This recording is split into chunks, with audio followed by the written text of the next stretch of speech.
Even through the process, I try and be pretty transparent of these are the things I'm looking at. This is what I'm thinking about as I'm looking at it. This is why I'm asking for the data that I'm asking for, and giving the feedback of here's the things that I think you should be thinking about, should be changing. And I also caveat that with you should never change your business based on something a VC. I'm looking at it for 2 weeks. You've been living this for, probably a year or more. So you're going to understand the solution a lot more. But, these are the things from the outside that I'm seeing.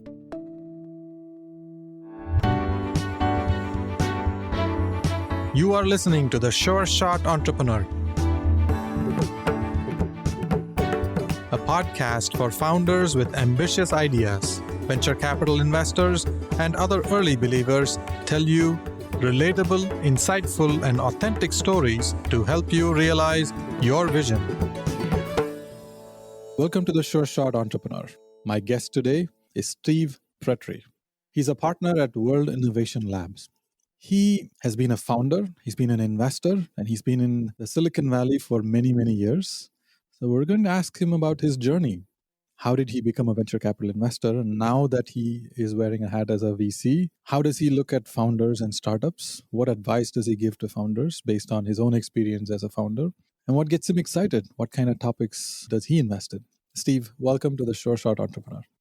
Thank you. It's good to be here. And just to let everyone know, Gopi and I have talked about this. I don't like doing podcasts. I'm doing this because Gopi is a good friend and wanted to do this with him specifically. Well, thank you, Steve. I know that this is not something that you do often. It's a very rare, special moment that we're able to get you on the mic. Let's see what we come up with. Let's start with you. You are a very rare local Silicon Valley citizen who actually grew up here.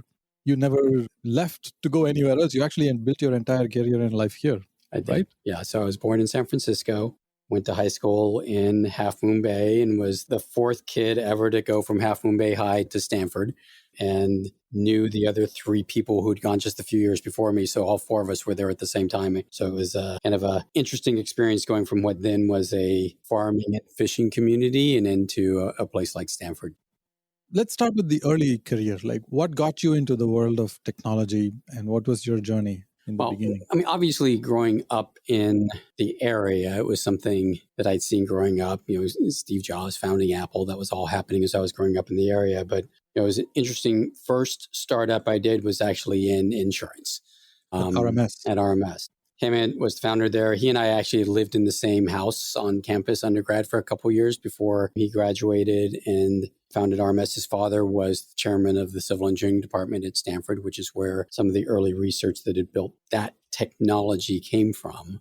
And that was just a very unique group and experience of probably 90% of the people at the startup when I was there. And I was kind of one of the first 10 to 15 people there. Were all within a couple of years of each other from Stanford, knowing each other undergrad. And so we were building a company, but also kind of growing up together in a lot of ways. And I think that was a unique culture and just some incredible individuals from there that have gone off and started other companies, run other companies, become VCs. It was a pretty unique group that I learned just a tremendous amount from. RMS is a revolutionary company. At the time when it was created, it was one of the first risk modeling companies that took technology seriously and was built on that. And that has really transformed the way insurance companies work. Yeah. You spent many years there and eventually you decided to start a company. Before we jump to that, RMS, like you said, modeling company, I think that's where I learned insurance and kind of started to fall in love with the industry and how risk was quantified and how it was kind of transferred across the markets and understanding that.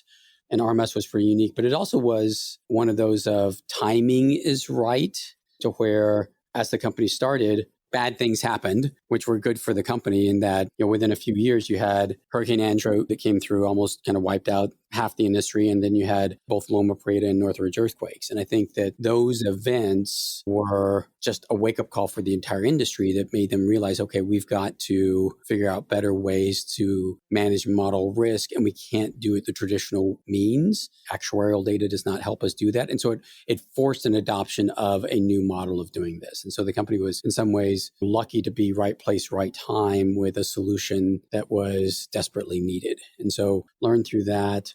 from there, I actually ended up going to another company called Asurion. And again, there it was the person that I had worked for at RMS became the CEO at that company when they were doing probably about $70 million in revenue at the time. He brought me in a few years later, but it was a company at the time that was doing handset insurance. It's AppleCare before AppleCare and doing it through the carriers. And again, it was one of those unique timing to where it was just at the time that cell phones were taking off. Initially flip phones, and then obviously the launch of the iPhones, and was able to take advantage of that. And there it was seeing how insurance could work when plugged into the right kind of distribution channel. So this is a product that you told someone, oh, go buy insurance for your phone after you've bought it. Less than 1% of people would ever do that. But a product where important value proposition and offered at the right point in time of, you just got this phone that was $800 in today's dollars, probably $1,600. It's free with the carrier plan, but if you break it, lose it, whatever, you're going to have to pay for it. And people are like, oh, wow, that's a really big expense for me. Oh, but you could get this, insurance product, and it covers in those cases enormous adoption. But it was because of the company's ability to really get embedded in that channel and learn how to sell effectively through that channel. I think when I started, the company was doing a few $100 million in revenue, and then 5 years later was doing multiple billions of dollars in revenue. So being able to kind of watch, again, a change in a product that people needed that hadn't existed before, plugged into the right channel, being able to get to scale. I was thinking about when, like you said, I did end up going, and when I left Asurion, meeting up with my co-founder, Dave, and starting Metromile. That's an important moment. I love how you describe your career. Everything revolves around measuring, managing risk. And when we do that well, then there's more fairness in the world. The world is a level playing field. People are more eager to buy things that are a little bit risky, like gadgets and things like that. That improves quality of life. So overall, it's a good thing when there's more transparency on how we measure risk.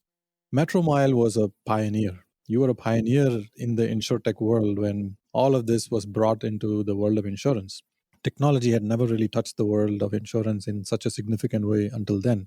RMS was one of the early companies that attempted to do this, but InsurTech revolution started with companies like Metromile. Were you scared? Were you excited? How did that happen? Yeah, I was excited and naive enough to think that we could pull that off, and learned a lot through that process. And there were definitely some things that surprised me along the way. And, thinking about Metromile early on of this idea, and the data was very clear at the time of looking at the changes in society, particularly the people in their 20s and 30s moving back into urban areas, starting to use more public transportation. Uber and Lyft were starting at the time. And so there was a segment of the population that was just driving a lot less than historically people would drove. And so we could easily see large portions of that segment driving 3, 4, 5,000 miles a year, and looking at other carriers' pricing, the way it was set up. And obviously you can see that by pulling their rate filings and looking at the way that it's in there. The difference between someone driving 2,000 miles a year and someone driving 20,000 miles a year might be 15%. And it just didn't make any sense, because it's just obvious that, the more you're driving, the more you're on the road, the more likely something is going to happen. And so I think that insight, looking at that and thinking about the opportunity to potentially go and build an iconic brand, right? And say we can actually build a brand that people know, and it does something to actually help a segment of the population that is being dramatically underserved. And so that was the challenge that made it fun. And it kind of knew enough to be dangerous, but not enough to convince myself that it couldn't be done. And so droped into to go try and do it. The high risk, high mileage drivers are subsidized by low risk, low mileage drivers.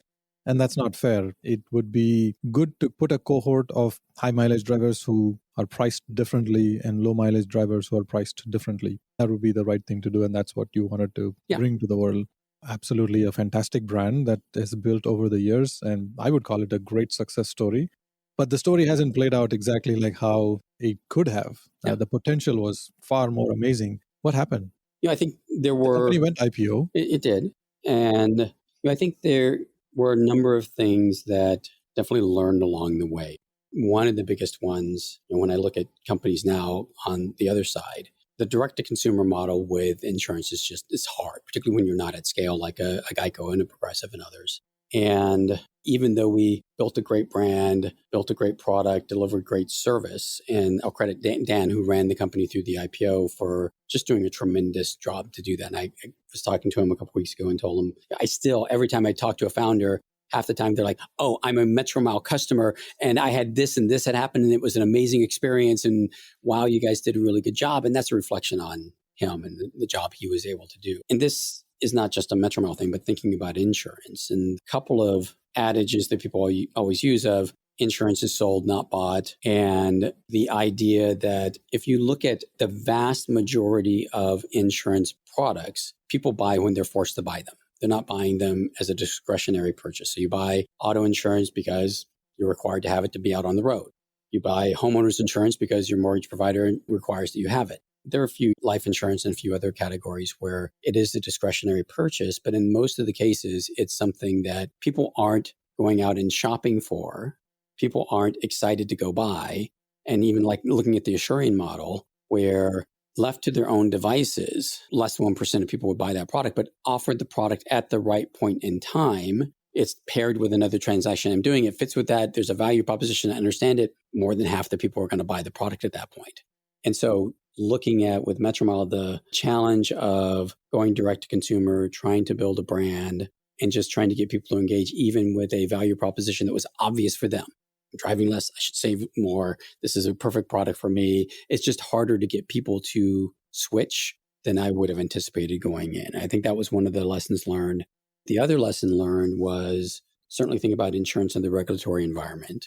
The 50-state regime of going and having to get kind of... You have to almost educate a lot of the regulators on what this is. Educate regulators, but just the process of I've got to file in 50 different states and get approved and just going through that. I think regulators serve a good purpose. I'm not anti-regulation, but if you look at it from a startup's perspective of the most important thing to a startup is speed, efficiency, keeping costs down, being able to move quickly.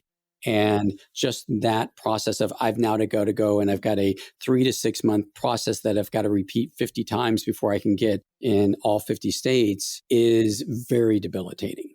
And particularly when you start thinking about something like a Metromile type of product, in some cases when you say, okay, the direct consumer model is hard.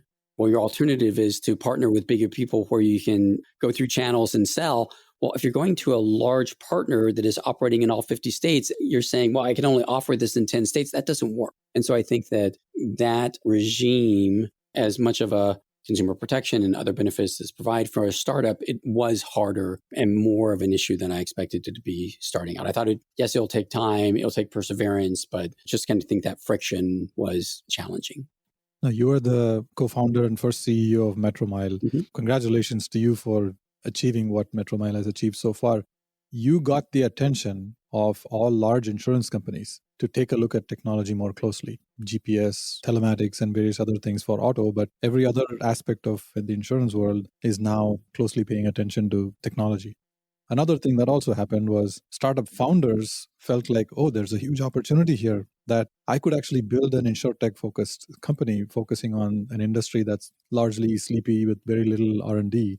So there's a massive opportunity, and that attracted a lot of very good founders. You kind of led the path for future InsurTech companies to come into the world. Is it difficult to build an InsurTech startup? What's your advice to founders starting companies in this space? It's obviously challenging. It's got its own unique set of challenges, but it's doable. It's very doable. There are a number of factors I think about when founders are coming to us. And one of them is going back to kind of what I was talking about, is insurance bought or sold? And if founders coming to me and saying, oh, I've got this product, the market is underserved, it's underinsured. And a lot of times it's people who are coming from an insurance background and seeing a market that, oh, wait, only 20% of people in this market are buying insurance. It should be a lot higher than that. I asked the question of, well, who's your audience here? I mean, I think that's something that people really should understand. Is it that the end customer out there is sitting there saying, oh, shoot, I don't have insurance for this. I'm missing out. How can I get insurance? There's not a product available to me, or it's too hard to buy, or it's too expensive for some reason. Or is it that the people selling the insurance feel like I could sell more of this if it was easier for me to sell? And so whose problem are you actually solving? And both are very legitimate audiences to be satisfying, but really understanding with the product you're doing, Is this a product where you're enabling the sellers or enabling the buyers of the product? And so what problem are you really solving? And then once you've determined that, focusing your solution around, okay, these are actually the things I'm needing to solve in terms of what does my go-to-market look like? What does my product look like? And really getting that focus. Like, what problem are you solving? Who are you solving the problem for? Get that down clear before you create a company. So that clarity is important. Now you are a VC. You went from the founder side of the table to the VC side. Yep. How did that transition happen? Why do you like being a VC? I like being a VC because I like working with founders. And today I'm focusing on an early stage fund that we're doing with Tokio Marine, their CVC effectively. And I think the great opportunity there is great company. They have, depending on how you count the entities, insurance companies in the US that they own across a broad variety of businesses. And so I have the ability to not only invest in companies, but find ways to be strategically helpful to them. I like you brought the Tokio Marine story in so we can talk more about the fund itself. Tell me a little more about the fund you managed at will for Tokio Marine. What stage do you invest in? What kind of startups are a good fit for you? How early is too early? How late is too late? As you said, right now I'm focusing a lot of my efforts with Tokio Marine and a fund that we have set up to run with them to operate as their CVC. And there we're investing pre-seed through Series A is kind of the focus that we're on. Typically not leading deals. So doing $500,000 to $1 million initial checks into early stage companies, InsurTech, but also kind of have a broad mandate to look at adjacencies, whether it's financial services, climate and sustainability, healthcare, mobility, cybersecurity. There's a pretty broad mandate. And so we are looking at founders who are building great and interesting companies. Part of why I'm focusing my effort there is I like working with those early stage founders. That is where most of my career is focused on that early stage and kind of how do you put together the pieces to solve the puzzle of what makes this into a great business and being able to work with founders directly on that. But then in working with the Tokio Marine team, they own great companies in the US across a wide variety of insurance lines of business. And so having the ability not just to bring dollars, advice, but also how can we actually leverage that group of companies to be helpful? Are they going to be customers? Can they be channel partners? Can they be advisors? Or can they provide capacity to someone that's starting something up? And so I think that having that combination in some ways allows me to scratch the business development operator itch a little bit while also playing the role of the VC and bringing both capital and as much advice as we can to the table. That's the part I like about the corporate side of venture capital. You're solving problems on both sides. On one side, you're working with founders to help solve a problem that they have come up with, and it's usually very, very exciting. And on the other side, you work with large corporations to work with a business unit to identify a strategic priority, and building that partnership with a startup can be super valuable for the large company. It's innovation outside their four walls, which as a VC, you and I are able to facilitate that. But it doesn't work well all the time because working with large corporations is complicated and working with startups is chaotic for large companies. So orchestrating that is not that easy. Can we take an example of a company you invested in? How did you meet the founder? What happened in that first meeting? What did you ask the founder? What got you excited to say, yes, I want to invest in this company? So one example, actually a company very closely involved in, it's a company called Voxel, is in the computer vision space. So they tap into the existing video cameras that are in warehouses, manufacturing facilities, logistics facilities, retail environments, and so on, and are able to use computer vision to identify risk events that are happening that could lead to an injury and a workers' comp or liability claim. And highly technical team, a lot of people who had been working on autonomous driving for a while and realized, okay, that's 10 years away. It's not going to come soon. Let's actually tackle some problems that we can solve faster. And so I've brought that extremely high-end technical capability into this space. And it was actually identified by the Tokio Marine team. They'd met Alex at some event and liked what he was doing. So introduced me to him. And we probably spent 6 months getting to know each other. He wasn't racing at the time. And it was something where I liked him, liked what he was doing. We got together multiple times and just got to know each other. I was advising him as much as I can as we were going along and just built a relationship to when they did end up raising a next round. He called up and said, hey, can we figure out a way to work together on this? it was very funny. The other VCs on the deal were like, no, why are you letting us strategic in? This doesn't make any sense. They're not going to add value. We don't need them. And Alex really fought to help us get into the round. And it is a case where I've actually really delivered. So in this particular space, one of the Tokio Marine companies is a company called Safety National. They're a very large writer of what's called excess workers' comp in the US. And so it's very large companies that have either a captive or a very high retained layer of kind of the initial risk they retain, and then have an excess policy layer on top of that for more catastrophic types of things. They work with exactly the type of customers that Voxel is targeting. And it's been very funny as we've gone along. The Voxel guys, as they've been going out and, kind of working with companies that keep finding out, wait, Safety National is the insurer here. Wait, Safety National is the insurer here. And has become one where Safety Nationals come in and helped introduce them to a number of their best customers. And it's really a case where it's not an insurance solution. It's an AI solution. It's a risk mitigation solution. But we're seeing the direct impact of the companies that are adopting it, putting it into a few sites. Safety Nationals actually paid for a few sites with a couple of their customers, and they see the results and all of a sudden say, oh, let's start putting it across 4 and 5 and 6 and more sites across the organization because they're seeing the direct impact. And so I think that's been a great use case. And then I've got to know the other board members, and they're actually like, it's good to have these guys here. They're adding value.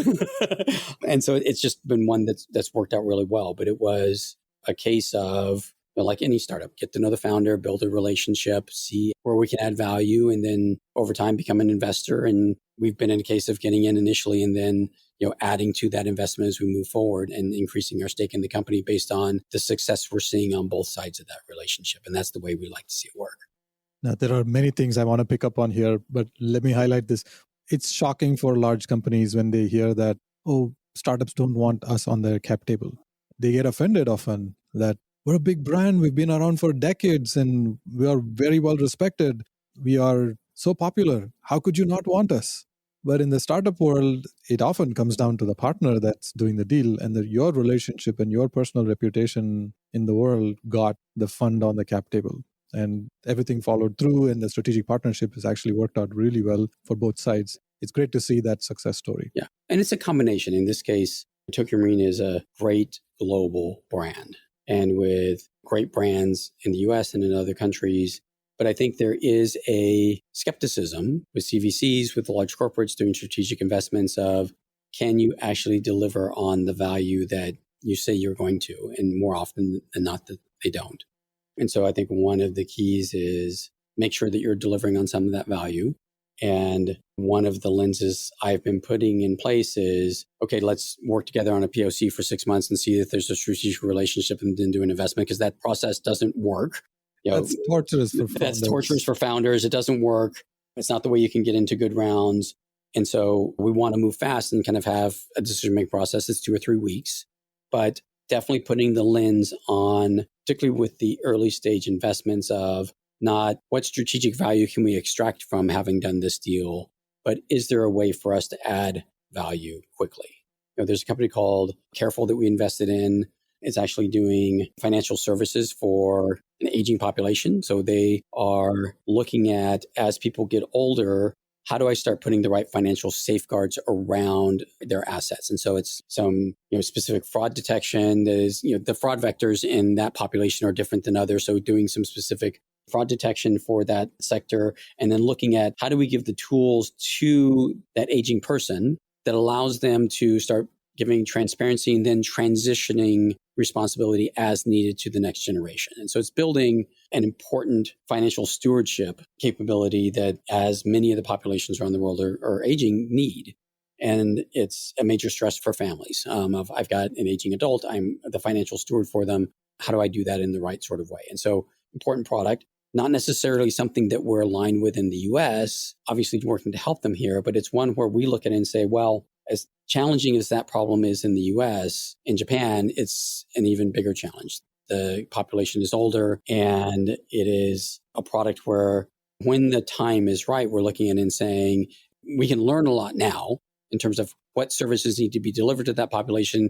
How do they need to deliver it? How can we learn from that? But eventually we're there to help them with, okay, when you're ready, let's take you to Japan because the need there is potentially even greater than here. And we can be helpful in doing that and opening that market for you. The corporate side often has a long process like POCs and things like that they want to see before they commit to an investment. At least there's a consensus required from business units buying into the transaction, but you act far more independently. You don't need many of those things, and you can move much faster than a typical CVC. You've already given 2 examples from your portfolio. How many startups do you typically invest in every year? And how long does it take for you to make these decisions? Yeah, we're trying to do 2 to 3 deals a quarter. It's kind of the pace that we're on. And like I said, typically doing kind of a $500,000 to $1 million initial check into those companies, and then being in a position to follow on in subsequent rounds. And every deal obviously is a little bit different. But I've had a couple deals where we literally have met the company one week and been through investment committee and committed to the deal the next week. That's kind of the exception, not the rule. In a lot of those cases, it's been a case where we already had a pre-existing relationship. We knew each other and a round came together quickly. We had to move quickly to be able to participate in it. But our standard is kind of 2 to 4 weeks. And so as part of that, we're doing standard due diligence. We do all of our own due diligence, even though we're not leading, because we want to be in a place where we understand the business, we're aligned with the founders, we know how we can help. We don't have to have a POC is done and all that kind of stuff, but we do want to identify, is this a case of we're investing because we think that there's long-term strategic interest here, not necessarily short-term, or is there an opportunity for us to help out early on? And to have kind of looked across the group companies and identified, okay, here's where we think the initial linkage is and where we could add value in the near term, and kind of have alignment on that so that once the deal is done, we're actually in a position to move and add value sooner rather than later. So we want to have a plan around that. This is great. You're giving the audience very clear examples of how things work, how you make decisions, what's the process. What's your most common reason to say no? I mean, there are always a lot more no's than yeses. And focusing in kind of the InsurTech side. And we don't tend to do a lot of MGA. So a lot of the no's are around MGA businesses. It's either just generally some of the challenges you talked about earlier of looking at what is the need for this product? Are you fulfilling it?